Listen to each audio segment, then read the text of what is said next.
नमस्कार दोस्तों, book talk में आपका स्वागत है। आज हम बात करेंगे हिंदी साहित्य के एक ऐसे उपन्यास की जो अपनी कल्पनाशीलता, संवेदनशीलता और अनोखी भाषा के कारण पाठकों के दिल में विशेष स्थान रखता है। इस उपन्यास का नाम है दीवार में एक खिड़की रहती थी, जिसे प्रसिद्ध हिंदी साहित्यकार विनोद कुमार शुक्ल ने लिखा है।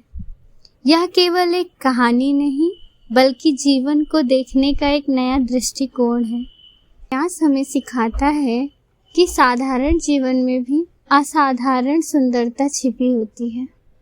यह प्रेम, कल्पना, प्रकृति और मनुष्य की आंतरिक स्वतंत्रता की कहानी है। कहानी का मुख्य पात्र है रघुवर प्रसाद, जो एक छोटे शहर के कॉलेज में व्याख्याता है।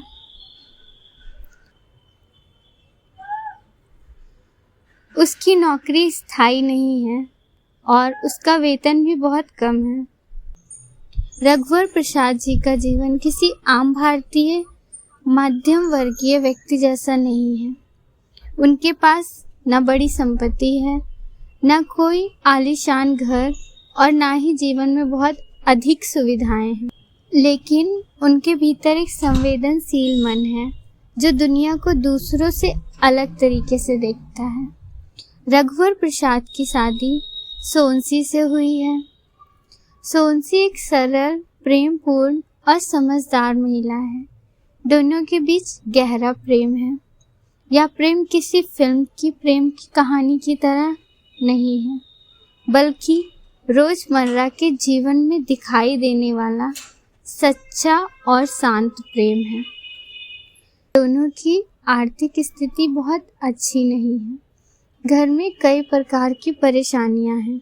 पैसे की कमी है, भविष्य को लेकर अनिश्चितता है, लेकिन इन सब के बावजूद उनके जीवन में प्रेम और संतोष मौजूद है। इसी साधारण जीवन के बीच उपन्यास में एक असाधारण तत्व आता है, एक खिड़की। यह खिड़की घर की दीवार में बनी हुई है, लेकिन लेखक इसे केवल एक वस्तु तत्व के रूप में प्रस्तुत नहीं करते। यह खिड़की एक प्रतीक है। यह एक ऐसे संसार का द्वार है जहाँ कल्पना, स्वतंत्रता और सुंदरता निवास करती है। जब रघुवर प्रसाद और सोनसी इस खिड़की से बाहर देखते हैं तो उन्हें एक अलग दुनिया दिखाई देती है। इस दुनिया में शांति है, यहाँ हरियाली है, यहाँ तालाब है, यहाँ पंछियों की आवाजें हैं, यहाँ हवा में स्वतंत्रता का एहसास है। यह दुनिया वास्तविक भी लगती है और स्वप्न जैसी भी। इस खिड़की के बाहर का संसार उपन्यास का सबसे महत्वपूर्ण प्रतीक है। यह उस दुनिया का प्रतिनिधित्व करता है जहां मनुष्य अपने भय, चिंताओं और सामाजिक बंधनों से मुक्त हो जाता है। रघुवर प्रसाद जी का जीवन कठिनाइयों से भरा हुआ है। कॉलेज की नौकरी स्थायी नहीं है, वेतन सीमित है, परिवार की जिम्मेदारियां लगातार बढ़ती रहती हैं। लेकिन जब वह खिड़की के बाहर की दुनिया में जाते हैं तो उन्हें कुछ समय के लिए इन समस्याओं से राहत मिलती है। लेखक हमें यह बताना चाहते हैं कि जीवन में केवल भौतिक परिस्थितियां ही महत्वपूर्ण नहीं होती, मनुष्य की आंतरिक संसार भी उतना ही महत्वपूर्ण है। आज के समय हम अक्सर सोचते हैं कि खुशी केवल धन, सफलता या बड़े। यह बताता है कि खुशी कभी कभी खिड़की से आती हुई हवा में भी मिल सकती है, एक पेड़ की छाया में भी मिल सकती है, एक प्रिय व्यक्ति की मुस्कान में भी मिल सकती है और एक छोटे से सपने में भी मिल सकती है। उपन्यास में प्रकृति का अत्यंत सुंदर चित्रण किया गया है। प्रकृति यहाँ केवल पृष्ठभूमि नहीं है, बल्कि जीवित पात्र की तरह उपस्थित है। तालाब, पेड़, पंछी, हवा और आसमान सभी कहानी का हिस्सा बन जाते हैं। जब रघुवर और सोनसी प्रकृति के बीच होते हैं तो वो अपने जीवन की परेशानियों को भूल जाते हैं। प्रकृति उन्हें शांति देती है, उन्हें नई ऊर्जा देती है, उन्हें जीवन की सुंदरता का अनुभव कराती है। यह उपन्यास आधुनिक जीवन की भागदौड़ के बीच प्रकृति के महत्व को भी याद दिलाता है। आज लोग ऊंची ऊंची इमारतों में व्यस्त सड़कों के बीच रहते हैं, लेकिन वे अक्सर प्रकृति से दूर होते जा रहे हैं। लेखक हमें याद दिलाते हैं कि प्रकृति केवल हमारे आसपास की चीज नहीं है, वह हमारे मानसिक और भावनात्मक स्वास्थ्य का भी हिस्सा है।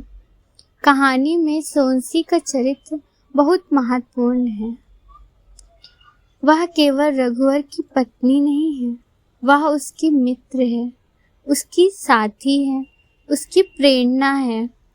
सोनसी के साथ रघुवर का संबंध इस उपन्यास की आत्मा है।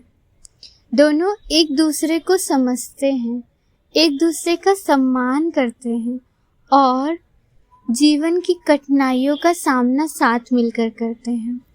जब प्रेम केवल बड़े बड़े शब्दों में नहीं होता, वह छोटे छोटे कार्यों में दिखाई देता है, देखभाल में दिखाई देता है, समझ में दिखाई देता है और साथ निभाने में दिखाई देता है।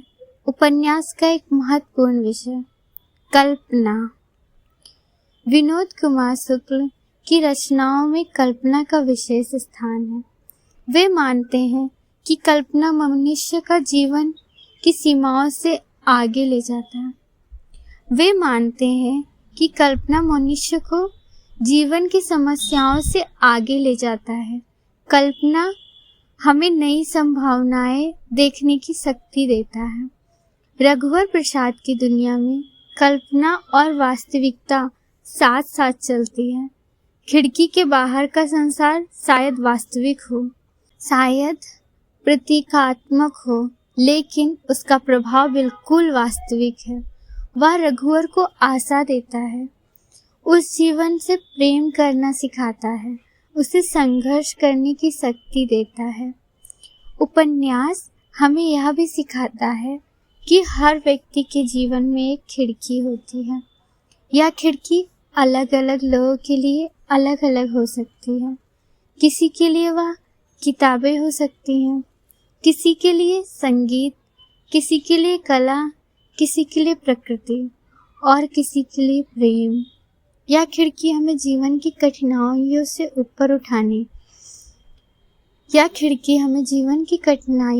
ऊपर उठाने का अवसर देती है।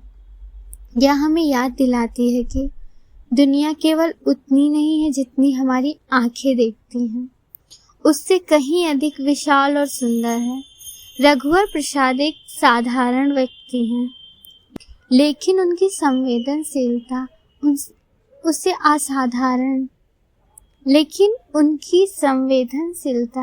उनको असाधारण बनाती है। वह छोटी छोटी चीजों में भी सुंदरता खोज लेते हैं।